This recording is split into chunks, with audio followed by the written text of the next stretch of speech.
everyone! Good morning, good afternoon, good evening, no matter what time zone you're in. Welcome back to Sip and Talk. I'm Sunny. I'm Joe, everyone's good friend. Sip and Talkers, imagine you are decorating a safe house. You kind of have to because your neighbor practices with a slingshot every single day right over your fence. Yeah, not exactly a relaxing living situation. No, not at all. But your family's accountants argue about the security budget for half a year.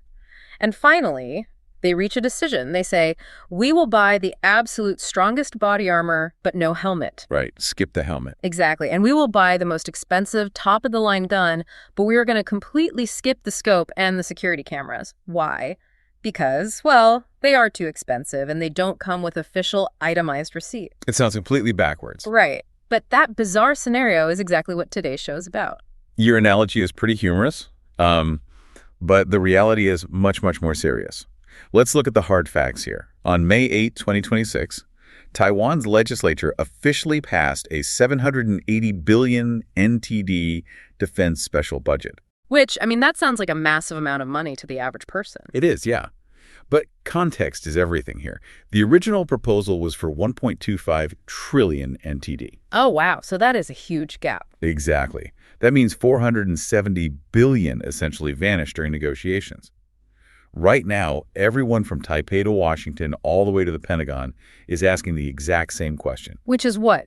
Did this 162-day political standoff successfully protect taxpayers, or did it accidentally dismantle the very brain of Taiwan's defense? And we need to be crystal clear right up front. Yeah. Some people think the opposition, the Blue and White Coalition, used legislative procedures to actively harm Taiwan. Right. But others firmly believe they successfully checked executive overreach and, stopped a massive blank check from being cashed. Sip and Talk is not carrying water for any political party. That is just not what we do here. Absolutely not. Our mission today is to impartially unpack this missing 470 billion NTD list. We're going to reveal exactly what critical parts were chopped from the safe house and examine the true cost of this political game. Let's get right into it then. What exactly does the approved budget look like? So let's start by looking at the 780 billion that actually made it through the legislative grinder. The money that survived is now strictly allocated to U.S. foreign military sales, or FMS. Okay, so FMS, that's a highly regulated specific track, right? Yes, very strictly regulated. It means the budget only covers items with official letters of offer and acceptance, or LOA. Which basically means tangible, established hardware. We are talking about things like HIMARS, artillery systems, Javelin anti-tank missiles. Correct. The Blue and White Coalition made this a hardline requirement, and the underlying logic is about strict fiscal auditing. They wanted to completely avoid what you could call omakase-style budgets. Omakase, like at a sushi restaurant. Yeah, exactly. In a restaurant, omakase means you just let the chef decide the menu, and you blindly pay the bill at the end. The opposition refused to do that with national defense. They wanted to see the exact menu? Right. They demanded itemized receipts. You pay for a missile, you get a missile. Nothing hidden. I mean, I understand the desire for accounting clarity. Nobody wants wasted tax dollars. But let's push back on it using that safe house analogy again. Okay, go for it. If we are buying the missiles and the artillery, what we can essentially call the brawn, the arms and legs of the military, what exactly did that missing 470 billion pay for? You don't just lose a third of a national defense budget and not feel a massive structural impact. You definitely feel it. What vanished was the brains. When you comb through the deleted items, you see the complete removal of the C5ISR air defense integration system. Wait, C5ISR? Yeah, alongside the funding for the Taiwan Shield AI architecture. Okay, let's pause and break down C5ISR because it sounds like typical military alphabet soup, but I know it's critical. It really is. It stands for command control, computers, communications, cyber intelligence, surveillance, and reconnaissance. It is basically the central nervous system of a modern military. That's a perfect way to describe it. But how does cutting that actually change the reality on the battlefield?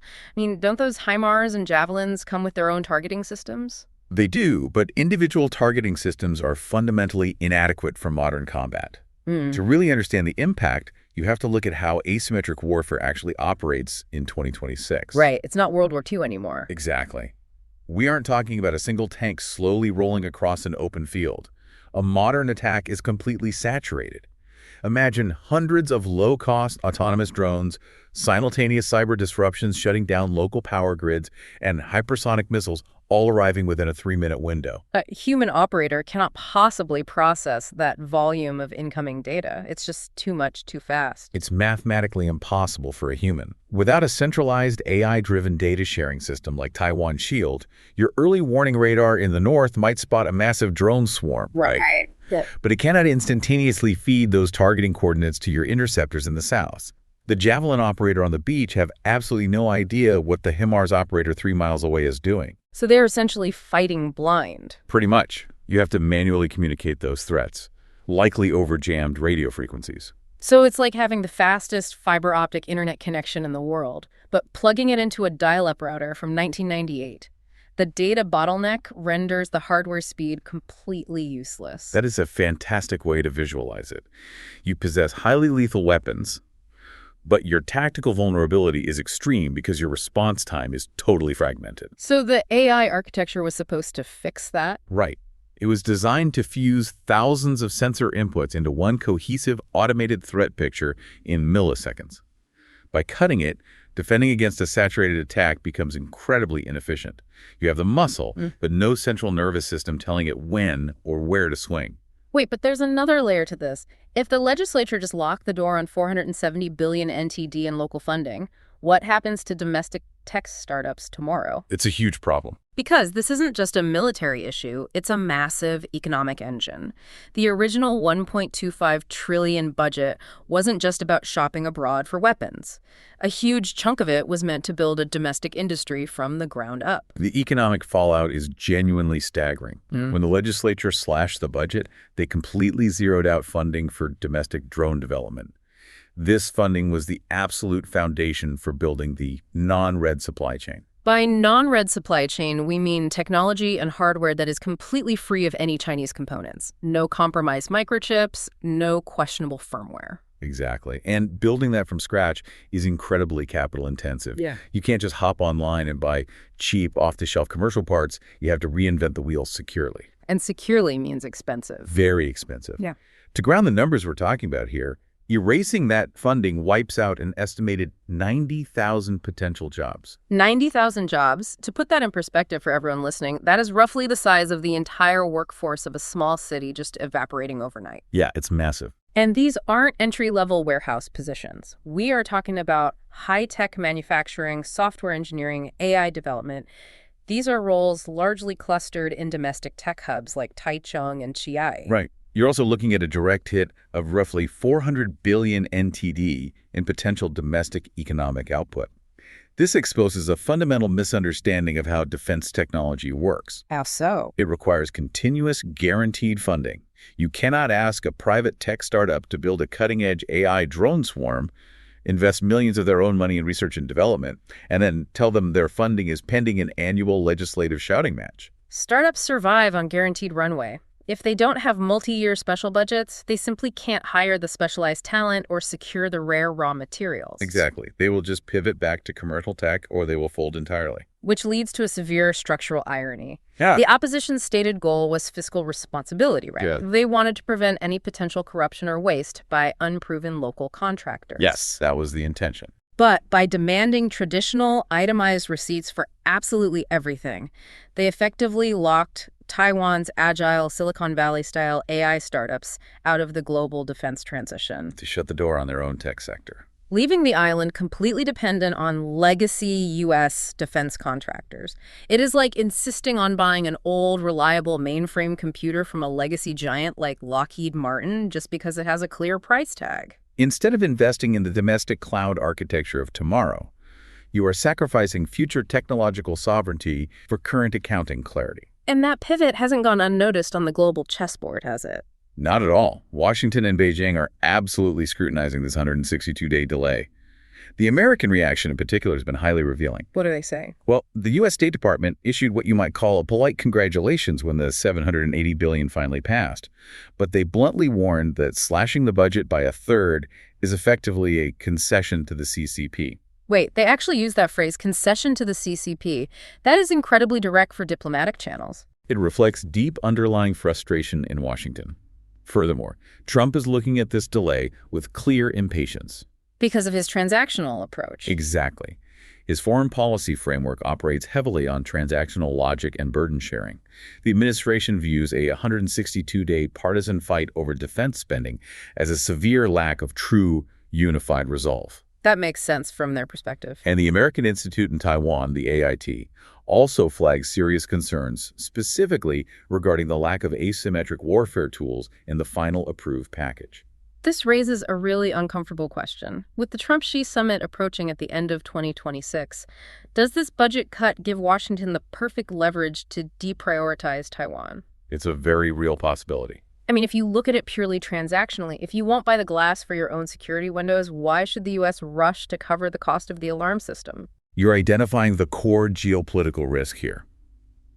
There's a real danger of Congress viewing the island as a partner with brawn but no brains.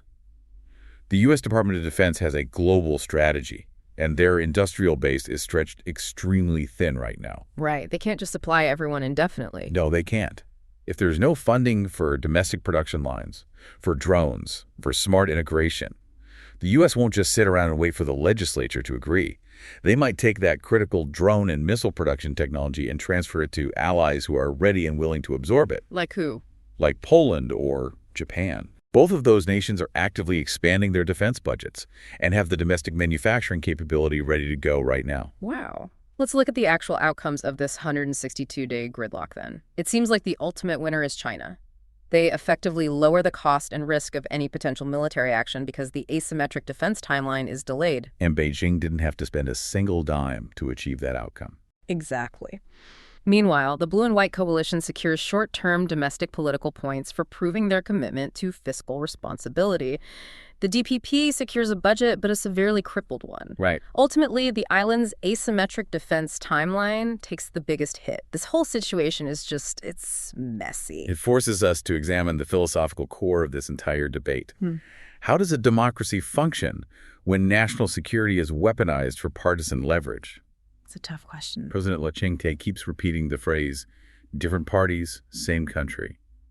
It sounds unifying, but what we're really seeing is that the definition of same country is entirely fractured. You have a total clash of realities here, and both sides genuinely believe they are saving the system. Yep.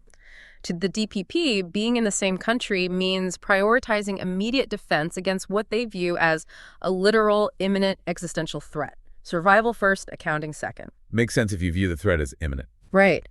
But to the Blue and White coalition, being in the same country means protecting the constitutional order. It means insisting on strict fiscal transparency, seeking peace through dialogue, and fiercely pushing back against being treated like a blank check ATM by the executive branch. You can't destroy the democratic process in order to save it, from their view. Exactly. You're hitting on a phenomenon political scientists actually have a name for, aren't you? Yeah, it's called effective polarization. It goes far beyond simply disagreeing with the opposing party's policies. It means you fundamentally distrust their motives and actually dislike them as people. So it becomes personal. Very. If the other side proposes a policy, you oppose it simply because they proposed it. It's like two co-founders of a tech startup fighting bitterly over which accounting software to use, refusing to compromise out of pure ego, while their main competitor is actively hacking their servers. That is the perfect tech analogy for this. The emotional consensus of the nation feels like it's vanishing. If there's no baseline trust, what is actually left to hold the system together? It feels highly fractured, I agree, but there is a crucial silver lining that we cannot ignore here. Despite 162 days of grueling, incredibly ugly political theater, the $780 billion did pass. It wasn't zero. It wasn't zero. Yeah. And that proves that even in a state of extreme effective polarization, there is a baseline rational contract at work. Neither side allowed the system to completely break down. They pulled back from the edge. Right. The opposition got their fiscal checks, the administration got their heavy hardware. It's messy, it's loud, and it's deeply frustrating, but it is effectively a democratic coming-of-age ceremony. It shows the guardrails, however battered they are still holding. But practically speaking, what happens next? If the government just locked the door on that local funding, what happens to these drone startups tomorrow? Do they just fold, or is there a backdoor? There are some options. Because if the family accountants cut the budget for the security cameras, we can't just sit in the living room and cry about it. We need to go out, buy a smart doorbell ourselves, and maybe ask the U.S. to lend us a camera. Well, There are actionable workarounds on both the international and domestic fronts. Internationally, the U.S. can utilize PDA, Presidential Drawdown Authority. What does that do? This is a mechanism that allows the U.S. president to bypass foreign budget cuts and directly send existing missing technology from active U.S. military stockpiles. It's a rapid patch for the gap that doesn't require waiting for new procurement contracts. Oh, that's huge. And domestically, to save those 90,000 jobs and keep the local tech scene alive. Domestically, the tech sector can pivot to direct civil-military partnerships with private U.S. defense firms. If the local government won't fund the R&D through special budgets, commercial integration steps in. So they just bypass the local government altogether? Essentially, yeah. Agile tech companies are constantly looking for nimble manufacturing partners. Taiwan's private sector is agile enough to integrate into those global supply chains directly, completely outside the local legislative bottleneck. I see. So civilian drone motors, commercial optics, encrypted communication nodes, these all have dual-use applications. Exactly. The tech finds a way. Which brings it all back to you, the listener. Citizens need to actively demand alternative defense plans from the opposition. It's not enough to just accept budget cuts in the name of saving money. No, you need a backup plan. If you cut the camera, what is your plan B for security? Furthermore, investing in personal civil defense, cybersecurity awareness, and media literacy, that is the ultimate brain of a nation's defense. An informed public that cannot be easily divided by disinformation is the strongest shield money can't buy. Which leaves us with one final thought to mull over. We've talked about how fast modern warfare moves. A drone swarm can overwhelm a target in minutes. AI systems calculate firing solutions in milliseconds. It's all incredibly fast. But it just took a democracy 162 days to argue over a spreadsheet. If technology develops and deploys faster than a democratic legislature can pass a budget, are traditional legislative checks and balances becoming a mathematical liability in modern national security? That is something to seriously think about. After talking about all these stats and strategies, the core is a democracy's strength comes from debate, but its fragility comes from internal friction. In this unstable geopolitical environment of 2026, Taiwan's defense resolve is under an international microscope. Yeah, we gathered these authoritative reports not to tell you who is right or wrong, but to unpack the logic behind the cold numbers. You can support fiscal discipline or prioritize defense, but you must clearly see what we traded away in this $780 billion deal. We always believe that citizens with independent thinking are a nation's strongest defense. Seeing the international reality clearly instead of being led by emotion, that's the original intention of our show. If you have any thoughts on today's content or want to hear about other international events or tech observations, email us or comment below. Your viewpoint might be the spark for our next discussion. And Sip&Talkers, remember to subscribe to the Sip&Talk podcast. Big shout out to our good friend Mickey. Go subscribe to his YouTube channel, Mickey to Life, and check out his awesome stand-up style travel vlogs. I'm Joe. I'm Sunny. See you next time. Bye-bye.